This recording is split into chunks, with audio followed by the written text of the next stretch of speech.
ये तो कागज पर पेंसिल से बनाना भी कठिन है, तो सोचिए इसे पत्थर पर कैसे उकेरा गया होगा। क्या आपको इस मंदिर के आर्किटेक्चर को देखकर आश्चर्य नहीं हुआ? हमारे प्राचीन पूर्वज जो धोती कुर्ता पहने वाले इंजीनियर थे, वह इतने विकसित थे, तो हमें यह क्यों बताया गया कि अंग्रेज भारत आए तब हम विकसित हुए? इसे देखने के बाद भी अगर आप वामपंथी इतिहासकारों के डॉक्टर षड्यंत्रों का अंदाजा नहीं लगा पाए, तो आपका स्वाभिमान अंदर ही अंदर मृत हो रहा है। यह प्रतिमा प्राचीन मंदिर के एक स्तंभ पर निर्मित है। 0.5 मिमी व्यास से कम पतली छड़ी को इस प्रतिमा के एक कान में प्रवेश कराने पर 6 का दूसरा सिरा दूसरे कान से होकर बाहर निकल जाता है। क्या आप बता सकते धोती कुर्ता पहनने वाले प्राचीन इंजीनियरों ने यहाँ किस तरह की टेक्नोलॉजी का इस्तेमाल किया होगा? भारतवर्ष के हिंदू मंदिर की भव्यता देखिए। इस मंदिर की मूर्तियों और छत के अंदर जो पत्थर उपयोग किया गया है वह है बेसाल्ट, जो कि पृथ्वी पर सबसे मुश्किल पत्थरों में से एक है। इसे आज की आधुनिक डायमंड इलेक्ट्रॉन मशीन ही काट सकती है, वह भी केवल 1 इंच प्रति घंटे की दर से। अब आप सोचिए कैसे इन्होंने 900 साल पहले इस पत्थर पर इतनी बारीक कारीगरी की है। यहां पर एक जिसने हाई हील पहनी हुई है।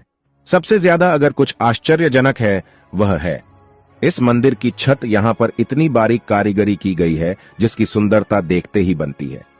मंदिर की बाहर की तरफ जो पिलर लगे हुए हैं उन पर कारीगरी देखिए। दूसरा, उनकी चमक और लेवल में कटाई। मंदिर के प्रांगण में एक नंदी भी है जो भी इसी पत्थर से बना हुआ है, और उस पर जो कारीगरी की हुई है वह भी बहुत अद्भुत है। ये जो फोटो आप देख रहे हो आपके स्क्रीन पर 6000 वर्ष पुराना है। दरबंद ई बेलुला चट्टान में मिला, वह भी इराक में। यह फोटो भगवान राम की है। इस चित्र में एक राजा को दिखाया गया है जिसके हाथ में धनुष और तीर है। चित्र को गौर से देखिए, नीचे की तरफ जिसमें हनुमान जी की छवि दिखाई दे रही है। इतिहास में कुछ तो है जो हमसे दूर है। चेन्न केशवा मंदिर कर्नाटक प्रतिमा के हाथ और कंगन को देखिए। क्या आपको लगता है कि ऐसी फिनिशिंग और बारीक नक्काशी केवल छेनी हथौड़ी से संभव है? ठीक ऐसी ही एक प्रतिमा मंदिर के अंदर है जिसके हाथ में कंगन को आगे पीछे सरकाया जा सकता है, जबकि पूरी प्रतिमा को एक ही पत्थर से बनाया गया है ना अद्भुत? सच तो यह है कि हमारे मंदिर 7 आश्चर्यों की लिस्ट बनाने वालों की तुष्टिकरण की भेंट चढ़ा गया।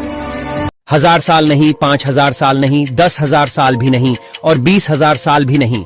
बात करते हैं करीब 28,500 साल की, जब इस धरती लोक में कोई अब्राहमिक रिलीजन जैसे कि क्रिश्चियनिटी और इस्लाम एग्जिस्ट ही नहीं करते थे। बात हो रही है कल्प विग्रह की।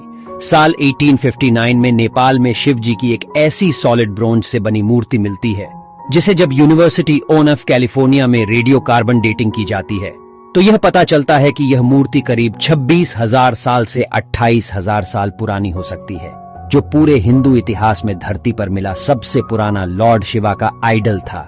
न जाने ऐसे कई पुराने इतिहास भारत से लेकर पूरे दुनिया भर में दबे पड़े होंगे जो समय समय पर मानव को आश्चर्यचकित कर देती हैं। भारत के लोगों ने आखिरकार ये कैसे किया? भारत में है दुनिया का एकलौता ऐसा मंदिर जो सीधा नहीं बल्कि उल्टा बनाया गया है। गुजरात में एक बावरी है जो रानी उदयवती द्वारा 900 साल पहले निर्मित की गई थी। ये 100 रुपए के नोट के पीछे भी बनी हुई है। सरस्वती नदी तट पर स्थित रानी की वास में इस मंदिर में ज्यादातर भगवान विष्णु की मूर्तियां हैं। इस बावरी को उल्टे मंदिर के रूप में बनाया गया है जो पानी की पवित्रता को उजागर करता है। अगर आप इस मंदिर को देखेंगे तो आपको उलटे लिखे पंक्तियां और 800 से अधिक मूर्तियां के साथ इस मंदिर में सारे सीढ़ियां नीचे की ओर जाते हैं। 1890 में आर्कियोलॉजिकल सर्वे ऑफ इंडिया के द्वारा इसे खोजा गया और इसे पूरा बाहर लाने में लगभग 30 साल का समय लगा। अद्भुत कैसे?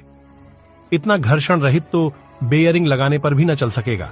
भारत के मंदिरों की अद्भुत अविश्वसनीय कुशल शिल्पकारी एक ही पत्थर को काटकर नक्काशी तक तो ठीक थी, पर पत्थर के अंदर इतनी घर्षण कैसे?